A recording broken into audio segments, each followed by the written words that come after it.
Hana ujian, Hana sapu dalam proses PJ terakhir. Baru dalam bulan 6 ini kita ketahui bahawa 4 pulau itu menjadi milik pemerintah Sumatera Utara. Mungkin lagi di rumah Pak Luhut Binsar Panjaitan. Pak Presiden ada lahan di Aceh 125.000 hektar. Di Benar Meriah, di Birin, di Gayo Luas, di Takengon.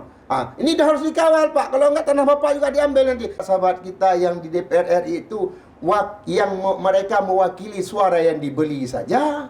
Bukan lagi suara rakyat Aceh. Yalah, pemiliknya Sumatera Utara. Ada pengusaha yang hari ini menguasai mengusir, menjajah rakyat. Itu LBP. Besar Panjaitan dan timnya, termasuk Gubernur Sumatera Utara ya masih Jokowi lah di atas, ya kan? Acehnya 15 ke kalau laki mumpuk gubernur. Hana terima lo. 15 ke? 15 ke kalau laki mumpuk lo ya. Hana dijawab, Hana jawab deh. Padahal lo mujuk peng ke gubernur.